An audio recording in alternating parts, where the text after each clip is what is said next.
بسم اللہ الرحمن الرحیم۔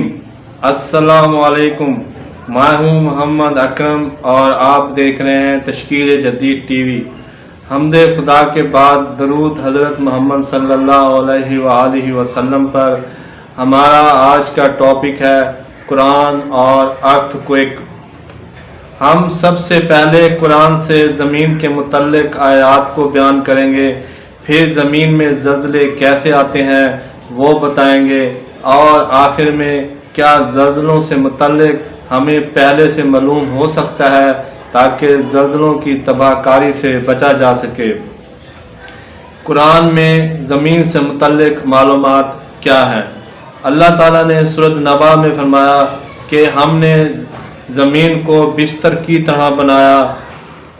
عربی میں لفظ مہد کے معنی بستر کے ہوتے ہیں جو تہ در تہ بچھایا جاتا ہے، یعنی پہلے دری، پھر گدا اور پھر چادر بچھا دی جاتی ہے۔ اللہ نے بستر کی مثال دے کر یہ سمجھایا ہے کہ زمین تہ در تہ چادروں کی طرح ہوتی ہے۔ جدید سائنس نے اب بتایا ہے کہ زمین کی 3 پرتیں ہیں۔ سب سے اندرونی پرت کو قلب یعنی انر کور کہتے ہیں۔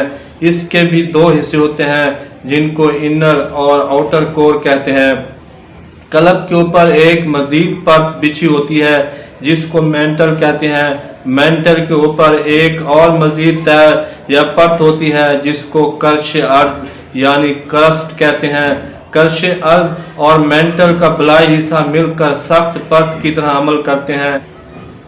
اس کو چٹانی کرہ یعنی لیتھو اسفیر کہا جاتا ہے، اور مینٹل کے ذیلی حصے کو ایستینو اسفیر کہتے ہیں۔ زمین تہ در تہ پرتوں کی صورت میں ہے۔ اس کو اللہ تعالیٰ نے ایک دوسری صورت زاریات میں فرمایا، اور ہم نے زمین کو فرش کیا اور ہم کیا ہی اچھا تہ در تہ بستر بچھانے والے ہیں۔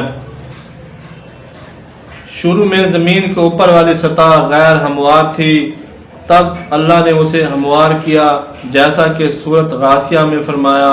اور زمین کی سطح کیسے ہموار کی گئی؟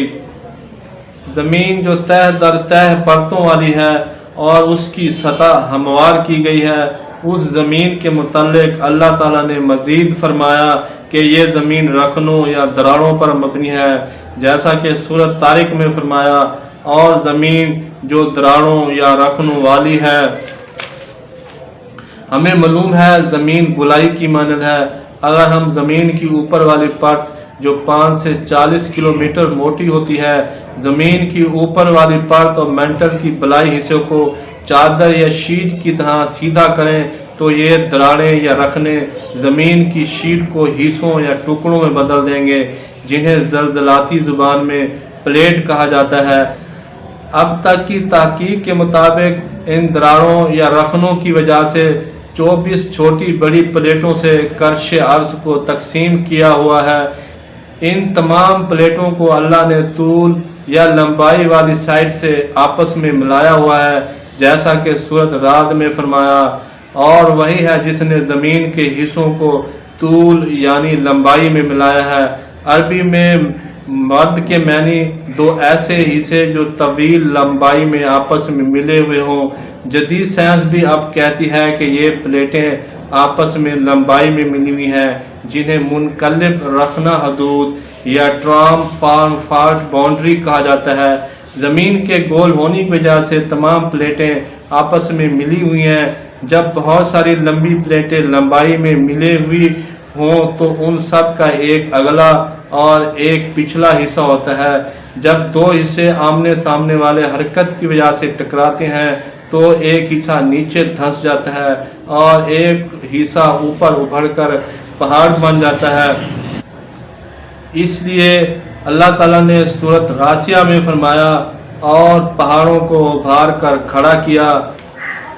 جہاں 2 حصے یا پلیٹیں آمنے سامنے ٹکرا رہی ہوں اس کو زلزلے کی زبان میں مرکوز حدود یا کنورجنٹ باؤنڈریز کہتے ہیں۔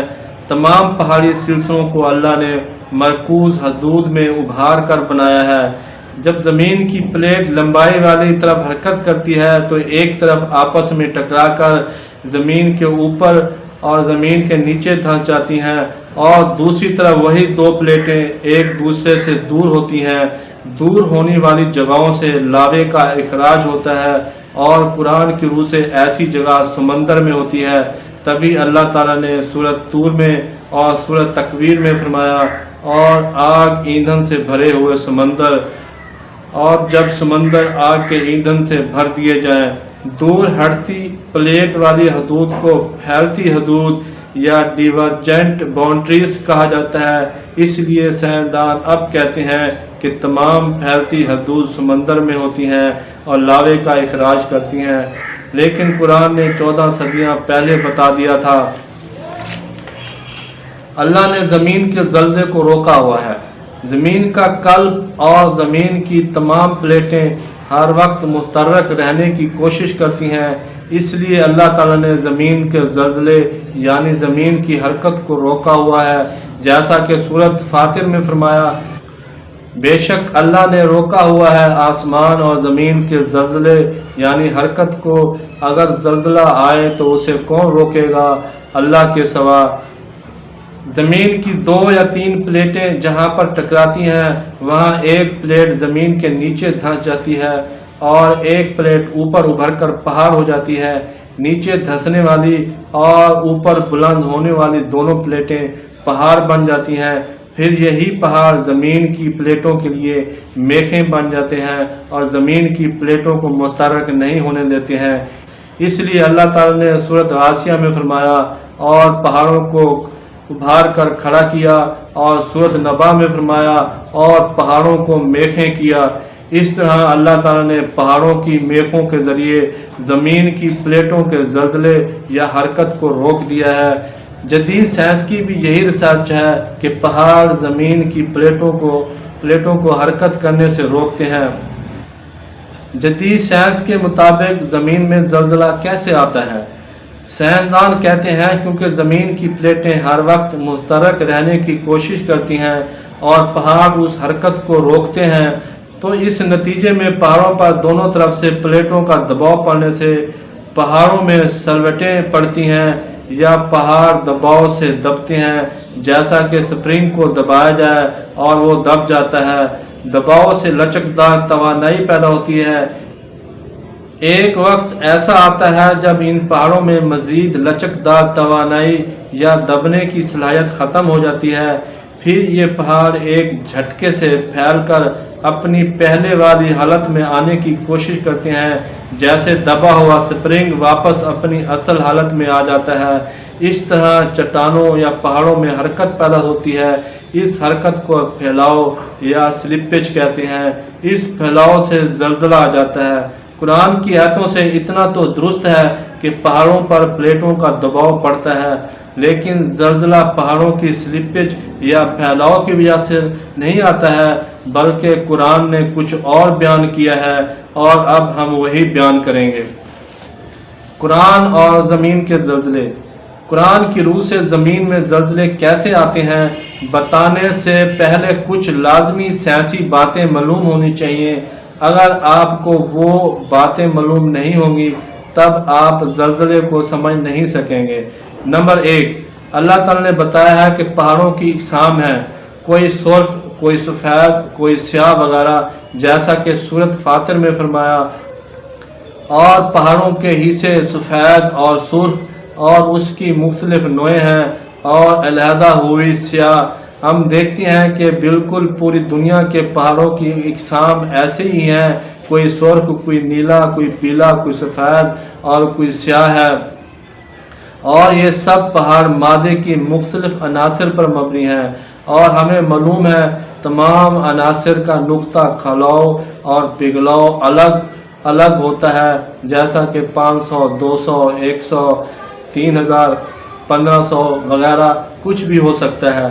نمبر 2، اللہ تعالیٰ نے زمین کے زلزلے آنے سے پہلے خاص طور پر روشنی یعنی درجہ حرارت کا خصوصی ذکر کیا ہے، جیسا کہ سورۃ حجر میں اور سورۃ اعراف میں فرمایا، تو انہیں اشراق یعنی روشنی یا حرارت نکلے چنگھاڑ نے آ لیا، تو ہم نے اس بستی کا اوپر کا حصہ اس کے نیچے کا حصہ کر دیا اور ان پر سجیل سے پتھر برسائے۔ سورۃ ہود میں فرمایا تو ظالموں کو چنگھاڑ نے آ لیا تو صبح یعنی روشنی کی حرارت سے اپنے گھروں میں گھٹنوں کے بل پڑے ہوئے تھے۔ سورۃ حجر میں فرمایا بے شک ان کا وعدہ صبح یعنی حرارت ہے، کیا صبح یعنی حرارت قریب نہیں؟ پھر جب ہمارا امر آیا ہم نے اس بستی کے اوپر کو اس کا نیچا کر دیا۔ نمبر 3، زمین کے مرکز میں تقریباً 6000 سینٹی گریڈ درجہ حرارت ہوتا ہے۔ یہی درجہ حرارت سطح زمین کی طرف بلند ہوتے ہوئے کم ہو کر زمین کی 70 فٹ کی گہرائی میں 28 سینٹی گریڈ تک ہو جاتا ہے۔ نمبر 4، ہمیں معلوم ہے کہ درجہ حرارت اصال حرارت یا حمل حرارت کے ذریعے متحرک ہوتا ہے، یعنی گرم حصہ ٹھنڈے حصے کی طرف متحرک ہوتا ہے۔ نمبر 5، جب کسی مادے پر دباؤ پڑتا ہے تب اس مادے میں دباؤ کی وجہ سے درجہ حرارت بلند ہونے لگتا ہے۔ نمبر 6، پہاڑ چکور بلاک کی مانند سیدھے نہیں ہوتے ہیں، بلکہ کہیں ٹیڑھے اور کہیں موٹے، کہیں پتلے اور کہیں پر نوکیں ہوتی ہیں۔ پہاڑوں اور حرارت سے متعلق یہ 6 سائنسی باتیں عام روٹین کا حصہ اور کنفرم ہے کہ پہاڑ مختلف عناصر سے بنے ہوتے ہیں، ٹیڑھے میڑھے ہوتے ہیں، پہاڑ کی ہر قسم کا نقطہ پگھلاؤ الگ الگ ہوتا ہے۔ زمین کے مرکز میں درجہ حرارت 6000 سینٹی گریڈ اور اوپر بڑھتے ہوئے کم ہو کر 28 سینٹی گریڈ ہو جاتا ہے، اور حرارت اصال کے ذریعے ادھر سے ادھر منتقل ہوتی ہے، اور کسی مادے پر دباؤ ڈالا جائے اس کا درجہ حرارت بلند ہونا شروع ہو جاتا ہے۔ یہ کنفرم سائنسی باتیں یاد رکھیں۔ اب ہم آپ کو بتائیں گے کہ کیسے زمین میں زلزلے آتے ہیں۔ زمین میں کیسے زلزلے آتے ہیں؟ جب زمین اپنے محور کے گرد اور اپنے مدار میں مسلسل گھومتی ہے تب زمین کی حرکت سے تمام پلیٹیں بھی حرکت کرنے کی کوشش کرتی ہیں۔ کیونکہ پلیٹوں کو حرکت کرنے سے پہاڑوں نے روکا ہوا ہے، تب پلیٹیں دونوں طرف سے پہاڑ پر دباؤ ڈالتی ہیں۔ جدید سائنس یہ کہتی ہے اس دباؤ سے پہاڑ سپرنگ کی طرح دبتے ہیں، لیکن قرآن سے یہ محسوس ہوتا ہے کہ پہاڑ سپرنگ کی طرح دبتے نہیں ہیں، بلکہ پہاڑ کے جس حصے پر پلیٹوں کا دباؤ ہوتا ہے صرف اس حصے میں درجہ حرارت بڑھنے لگتا ہے۔ جیسا کہ ہمیں سائنسی طور پر معلوم ہے کہ دباؤ سے درجہ حرارت بڑھتا ہے، اس لیے اللہ تعالیٰ نے سورۃ ہود میں فرمایا اور بے شک ان کا وعدہ صبح یعنی حرارت ہے، کیا صبح یعنی حرارت قریب نہیں؟ پھر جب ہمارا امر آیا ہم نے اس بستی کے اوپر کو اس کا نیچا کر دیا۔ سورۃ حجر میں فرمایا صبح یعنی حرارت ہوتے ہی چنگھاڑ نے آ لیا۔ جب زمین کی پلیٹوں کا دباؤ پہاڑ کی اس چٹان پر اتنا بڑھ جاتا ہے کہ اس دباؤ سے صرف اس دباؤ والی چٹان کا درجہ حرارت نقطہ پگھلاؤ والا ہو جاتا ہے، تب وہ چٹان پگھل کر منتشر ہو جاتی ہے۔ تبھی اللہ نے سورۃ مرسلات میں فرمایا جب پہاڑ اکھیڑ کر منتشر کر دیے جائیں۔ سورۃ طٰہٰ میں فرمایا تم سے پہاڑوں کا پوچھتے ہیں، تم کہو میرا رب انہیں اکھیڑ کر منتشر کر دے گا۔ سورۃ مزمل میں اللہ تعالیٰ نے پگھلنے والی چٹانوں کو اور بھی زیادہ واضح کر کے بیان کیا ہے۔ جس دن تھر تھرائے زمین اور پہاڑ ہو جائیں راکھ انگاروں کا ڈھیر۔ جس پہاڑ کے حصے پر پلیٹوں کا دباؤ ہوتا ہے جب وہ نقطہ پگھلاؤ سے پگھل جاتا ہے تب پلیٹوں کو متحرک ہونے کے لیے جگہ مل جاتی ہے۔ جتنی بڑی چٹان پگھلے گی اتنا ہی زیادہ پلیٹوں اور پہاڑوں کی حرکت سے اتنا بڑا زلزلہ اور شدت ہوتی ہے۔ یہی پگھلی ہوئی چٹانیں پہاڑوں میں سے راستہ بنا کر لاوے کی صورت میں سے نکلتی ہیں۔